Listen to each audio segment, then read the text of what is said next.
श्रीमद् भागवत महापुराण स्कंद 8 अध्याय 8 शुरू हो रहा है। श्री सुखदेव जी कहते हैं, इस प्रकार जब भगवान शंकर जी ने विष पी लिया तब देवता और असुरों को बड़ी प्रसन्नता हुई। वे फिर नए उत्साह से समुद्र मथने लगे। तब समुद्र से कामधेनु प्रकट हुई। वह अग्निहोत्र की सामग्री उत्पन्न करने वाली थी, इसीलिए ब्रह्म लोक तक पहुँचाने वाले यज्ञ के लिए उपयोगी पवित्र थी। दूध आदि प्राप्त करने के लिए ब्रह्मवादी ऋषियों ने उसे ग्रहण किया। उसके बाद उच्चैःश्रवा नामक घोड़ा निकला। वह चंद्रमा के समान श्वेत वर्ण का था। बलि ने उसे लेने की इच्छा प्रकट की। इंद्र ने उसे नहीं चाहा, क्योंकि भगवान ने उन्हें पहले से ही सिखा रखा था। तदंतर ऐरावत नामक श्रेष्ठ हाथी निकला। उसके बड़े बड़े 4 दांत थे, जो उज्ज्वल वर्ण कैलाश की शोभा को भी मात करते थे। तत्पश्चात कौस्तुभ नामक पद्मराग मणि समुद्र से निकली। उस मणि को अपने हृदय पर धारण करने के लिए अजित भगवान ने लेना चाहा। परीक्षित इसके बाद स्वर्गलोक की शोभा बढ़ाने वाला कल्प वृक्ष निकला। वह याचकों की इच्छाओं और उनकी इच्छित वस्तु देकर वैसे ही पूर्ण करता है जैसे पृथ्वी पर तुम सबकी इच्छाएं पूर्ण करते हो। इसके बाद अप्सराएं प्रकट हुई। वे सुंदर वस्त्रों से सुसज्जित एवं गले में स्वर्णहार पहने हुए थी। वे अपने मनोहर चाल और विलास भरी चितवन से देवताओं को सुख पहुँचाने वाली हुई। इसके बाद शोभा की मूर्ति स्वयं भगवती लक्ष्मी देवी प्रकट हुई। वे भगवान की नित्य शक्ति हैं। उनकी बिजली के समान चमकीली छटा से दिशाएं जगमगा उठी। उनके सौंदर्य, औदार्य, यौवन, रूप, रंग और महिमा से सबका चित्त खिंच गया। देवता, असुर, मनुष्य सभी ने चाहा कि हमें मिल जाए। स्वयं इंद्र अपने हाथों उनके बैठने के लिए बड़ा विचित्र आसन ले आए। श्रेष्ठ मुनियों ने मूर्तिमान होकर उनके अभिषेक के लिए सोने के घड़ों में भर भर कर पवित्र जल ला दिया। पृथ्वी ने अभिषेक के योग सब औषधियाँ दी। गौओं ने पंचगव्य और वसंत ऋतु चैत्र वैशाख में होने वाले सब फूल फल उपस्थित कर दिए। इन सामग्रियों से ऋषियों ने विधि पूर्वक उनका अभिषेक संपन्न किया। गंधर्वों ने मंगलमय संगीत की तान छेड़ दी। नर्तकियां नाच नाच कर गाने लगी। बादल सदे होकर मृदंग, डमरू, ढोल, नगारे, नरसिंगे, शंख, वेणु और वीणा बड़े जोर से बजाने लगे। तब भगवती लक्ष्मी देवी हाथ में कमल लेकर सिंहासन पर विराजमान हो गई। दिग्गजों ने जल से भरे कलशों से उनका स्नान कराया। उस समय ब्राह्मणगण वेद मंत्रों का पाठ कर रहे थे। समुद्र ने पीले रेशमी वस्त्र उनको पहनने के लिए दिए और वरुण ने ऐसी वैजंती माला समर्पित की जिसकी मधुमय सुगंध से भरे मतवाले हो रहे थे। प्रजापति विश्वकर्मा ने भांति भांति के गहने, सरस्वती ने मोतियों का हार, ब्रह्मा जी ने कमल और नागों ने कुंडल समर्पित किए। इसके बाद लक्ष्मी जी ब्राह्मणों के स्तवयन पाठ कर चुकने पर अपने हाथों में कमल की माला लेकर उसे सर्वगुण संपन्न पुरुष के गले में डालने चली। माला के आसपास उसकी सुगंध मतवाले हुए भौरे गुंजार कर रहे थे। उस समय लक्ष्मी जी के मुख की शोभा अवर्णनीय हो रही थी। सुंदर कपोलों पर कुंडल लटक रहे थे। लक्ष्मी जी को कुछ लज्जा के साथ मंद मंद मुस्कुरा रही थी। उनकी कमर बहुत पतली थी। दोनों स्तन बिल्कुल सटे हुए और सुंदर थे। उस पर चंदन और केसर का लेप किया हुआ था। जब वे इधर उधर चलती थी तब उनके पायजेब से बड़ी मधुर झनकार निकलती थी। ऐसा जान पड़ता था मानो कोई सोने की लता इधर उधर घूम फिर रही है। वे चाहती थी कि मुझे कोई निर्दोष या समस्त उत्तम गुणों से नित्य युक्त अविनाशी पुरुष मिले तो मैं उसे अपना आश्रय बनाऊं, वरण करूं। परंतु गंधर्व, यक्ष, असुर, सिद्ध, चारण, देवता आदि में कोई भी वैसा पुरुष उन्हें नहीं मिला। वे मन ही मन सोचने लगी कि कोई तपस्वी तो है, परंतु उन्होंने क्रोध पर विजय नहीं प्राप्त की है। किन्हीं में ज्ञान तो है, परंतु पूरे अनासक्त नहीं है। कोई हैं तो बड़े महाशक्तिशाली, परंतु वे काम को नहीं जीत सके हैं। किन्हीं में ऐश्वर्य भी बहुत है, परंतु वह ऐश्वर्य ही किस काम का जब उन्हें दूसरों का आश्रय लेना पड़ता है। किन्हीं में धर्माचरण तो है, परंतु प्राणियों के प्रति वे प्रेम का पूरा बर्ताव नहीं करते। त्याग तो है, परंतु केवल त्याग ही तो मुक्ति का कारण नहीं है। किन्हीं में वीरता तो अवश्य है, परंतु वे भी काल के पंजे से बाहर नहीं है। अवश्य ही कुछ महात्माओं में विशाख शक्ति नहीं है, परंतु वे निरंतर अद्वैत समाधि में ही तल्लीन रहते हैं। किसी किसी ऋषि ने आयु तो बहुत लंबी प्राप्त कर ली, परंतु उनका शील मंगल भी मेरे योग्य नहीं है। किन्हीं में शील मंगल भी है, परंतु उनकी आयु का कुछ ठिकाना ही नहीं।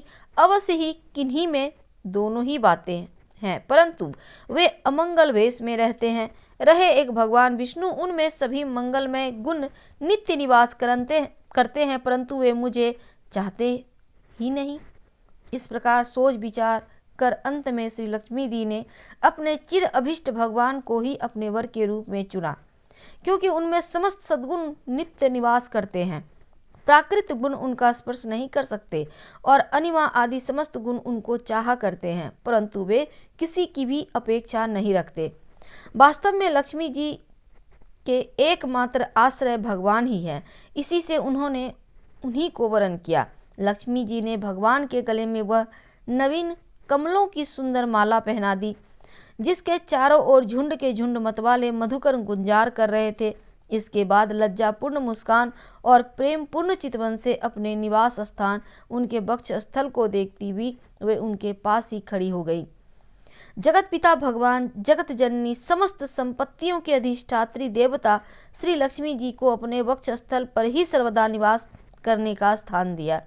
लक्ष्मी जी ने वहां विराजमान होकर अपनी करुणा भरी चितवन से तीनों लोकपति और अपनी प्यारी प्रजा की अभिवृद्धि की। उसमें शंख, तुरही, मृदंग आदि बाजे बजने लगे। गंधर्व अप्सराओं के साथ साथ नाचने लगे। इससे बड़ी भारी शब्द होने लगा। ब्रह्मा, रुद्र, अंगिरा आदि सब प्रजापति पुष्प वर्षा करते हुए भगवान के गुण स्वरूप और लीला आदि के यथार्थ वर्णन करने वाले मंत्रों से उनकी स्तुति करने लगे। देवता, प्रजापति और प्रजा सभी लक्ष्मी जी की कृपा दृष्टि से शील आदि उत्तम गुणों से संपन्न होकर बहुत सुखी हो गए। परीक्षित, इधर जब लक्ष्मी जी ने दैत्य और दानवों की उपेक्षा कर दी, तब वे लोग निर्मल, उद्योग रहित, निर्लज और लोभी हो गए।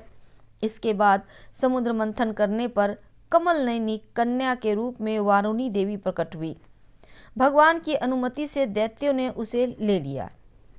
तदंतर महाराज, देवता और असुरों ने अमृत की इच्छा से जब और भी समुद्र मंथन किया, तो उनमें से एक अत्यंत अलौकिक पुरुष प्रकट हुआ।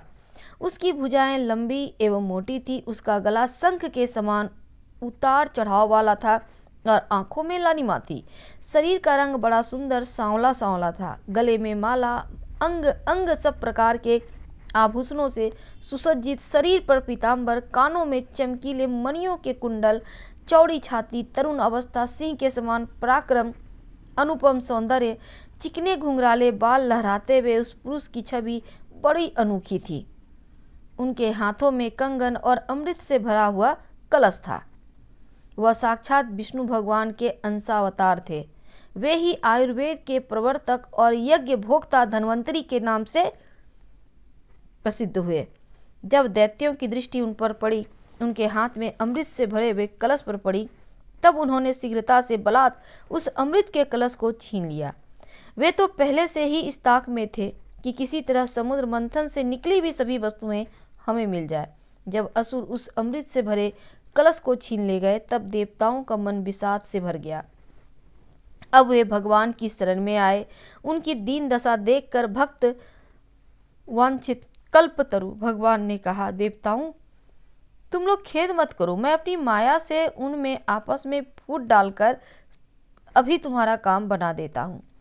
परीक्षित, अमृत लोलूप दैत्यों में उनके लिए आपस में झगड़ा हो गया। सभी कहने लगे, पहले मैं पीऊँगे, पहले मैं, तुम नहीं।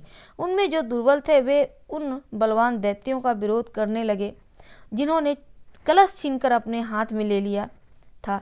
वे ईर्ष्या बस धर्म की दुहाई देकर उनको रोकने और बार बार कहने लगे, भाई, देवताओं ने भी हमारे बराबर ही परिश्रम किया है, उनको भी यज्ञ का भाग के समान इसका भाग मिलना चाहिए। यही सनातन धर्म है। इस प्रकार इधर दैत्यों में तू मैं हो रही थी और उधर सभी उपाय जानने वालों के स्वामी चतुर शिरोमणि भगवान ने अत्यंत अद्भुत अवर्णनीय स्त्री का रूप धारण किया। शरीर का रंग नील कमल के समान श्याम एवं देखने ही योग्य था। अंग प्रत्यंग बड़े ही आकर्षक थे। दोनों कान बराबर और कर्णफूल से सुशोभित थे। सुंदर कपोल, ऊंची नासिका और रमणीय मुख। नई जवानी के कारण स्तन उभरे हुए थे और उन्हीं के भार से कमर पतली हो गई थी। मुख से निकली हुई सुगंध के प्रेम से गुनगुनाते हुए भौरे उस पर टूट पड़ते थे, जिससे नेत्रों में कुछ घबराहट का भाव आ जाता था। अपने लंबे केश पासों में उन्होंने खिले हुए बेल के पुष्पों की माला गूंथ रखी थी। सुंदर गले में कंठ के आभूषण और सुंदर भुजाओं में बाजूबंद सुशोभित था। इनके चरणों के नुपुर मधुर ध्वनि से रुंझुन कर रहे थे और स्वच्छ साड़ी से ढके नितंब द्वीप पर शोभायमान करधनी अपनी अनूठी छटा छिटका रही थी। अपनी सलज्ज मुस्कान, नाचती हुई तिरछी भौहें और विलास भरी चितवन से मोहिनी रूपधारी भगवान दैत्य सेनापतियों के चित्त में बार बार कामोद्दीपन करने लगे। श्रीमद् भागवत महापुराण स्कंद 8 अध्याय 8 समाप्त हुआ। हम आपसे कल मिलेंगे अगले अध्याय के साथ। विदा लेते हैं। अच्छा लग रहा हो सुनने में तब लाइक कर सब्सक्राइब करें, अपनों से शेयर करें और कमेंट में हर हर महादेव जरूर लिखें। धन्यवाद।